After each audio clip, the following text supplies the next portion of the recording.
নুসাল্লি আলা রাসূলিল কারীম, আম্মা বা'দ। তুরস্কের জ্ঞানত ফাউন্ডেশনের ব্যবস্থাপনায় ঢাকা বিশ্ববিদ্যালয়ের উদ্যোগে আয়োজিত আজকের এই রমজানের তাৎপর্য শীর্ষক আজকের এই আলোচনা সভা সম্মানিত সভাপতি ঢাকা বিশ্ববিদ্যালয়ের treasurer professor M Jahangir Alam Chowdhury PhD, বিশেষ অতিথি ঢাকা বিশ্ববিদ্যালয়ের সম্মানিত vice chancellor professor doctor Niaz Ahmed Khan, pro vice chancellor, বিভাগীয় চেয়ারম্যানবৃন্দ, ডিন মহোদয়গণ, সম্মানিত শিক্ষক মণ্ডলী এবং শিক্ষার্থীদের, আমি আল্লাহ তাআলার শুকরিয়া আদায় করি যে আজকের এই মরক্কো অনুষ্ঠানে হাজির হতে পারলাম। আলহামদুলিল্লাহ, রমজানুল মুবারক আমরা সিয়াম সাধনা শুরু করেছি। এটা যেন কেবল লৌকিকতায় পরিণত না হয়, এটা আমরা রমজানের যে এসেন্স, ধর্মের যে মর্মবাণী, এটাকে অনুধাবন করে আমরা সিয়াম সাধনা করব।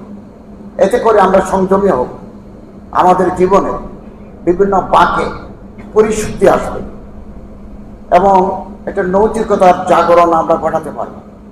আমাদের মধ্যে যে সুকুমার বৃত্তিগুলো আছে এ রমজানের সিয়াম সাধনার মাধ্যমে আমরা একটু জাগ্রত করতে পারব এবং আমাদের মধ্যে যে এভিল প্রভেন্সিটিস আছে এগুলোকে আমরা দমিয়ে রাখব এবং এই রমজানুল মুবারকে পবিত্র মাসে আমরা সম্প্রীতির বার্তা, ভ্রাতৃত্বের সৌরভ আমরা সমাজে ছড়িয়ে দেব।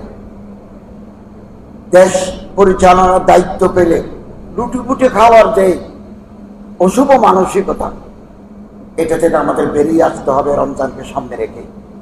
কোনো প্রতিষ্ঠান পরিচালনার সুযোগ পেলে আমরা গাছের উপরেটাও খাই, তলাটাও কুড়াই। এটা দুর্ভাগ্যজনক। পৃথিবীর বহু দেশে এই কালচার নাই। এখান থেকে আমাদের বেরিয়ে আসতে হবে এবং রমজানুল মুবারক এই যে উপবাস বৃত্তি, ফাস্টিং, কেবলমাত্র আল্লাহকে রাজি করার জন্য, আল্লাহর সন্তুষ্টি বিধানের জন্য। এবং কিনুল স্পিকার মহোদয় খুব চমৎকারভাবে এগুলো ব্যাখ্যা করেছেন। কেবল মানুষের মধ্যে নয়, বিভিন্ন জাতি, গোষ্ঠী এবং ধর্মের মধ্যেও এই রমজান, সৌমন, সিয়ামন, রমদুন, রমদুন মানে নিচে কয়লা দিয়ে উপরে পুড়ে ফেলার নাম, রোস্ট করার নাম রমাদান। আমরা আমাদের ত্যাগের মহিমায় আমাদের মন্দ দিকগুলো আমরা পুড়ে ফেলি বলেই এই সিয়াম রমজান মাসে। এবং বিভিন্ন ধর্মের ভিতরে উপবাস বৃত্তি আছে। আমরা যেভাবে রোজা রাখি এভাবে না থাকলেও অন্য ফর্মে আছে। শুধু তাই নয়, এই রমজানের মাধ্যমে আমাদের শরীর থেকে টক্সিন বের হয়, আমাদের ফ্যাট আমরা বার্ন করি। জাপানের একজন গবেষক অটোফেজির উপরে গবেষণা করে নোবেল প্রাইজ পেয়েছেন।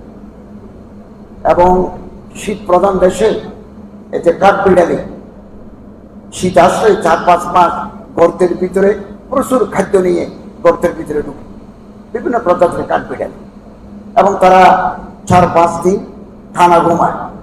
এই 4-5 দিন তাদের পেটে খাবার থাকে না, জেগে উঠে তারা খাবার গ্রহণ করে। সাগরে যে রেড স্যামন আছে এগুলো 5000 কিলোমিটার দূরে গিয়ে নদীর, সমুদ্রের মোহনায়, নদীর মোহনায় ডিম পাড়ে।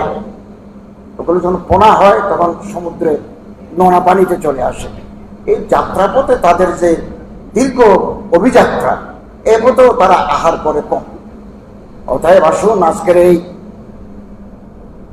ইফতার অনুষ্ঠান, রমজানুল মুবারকে রমজানের যে তাৎপর্য, এটা আমরা গ্রহণ করি। একটা সুন্দর সমাজ, বৈষম্যহীন রাষ্ট্র আমরা গঠন করি। আল্লাহ তাআলা আমাদের তৌফিক এনায়েত করুন। আমিন। ওয়া আখিরু দাওয়ানা আলহামদুলিল্লাহি রাব্বিল আলামিন।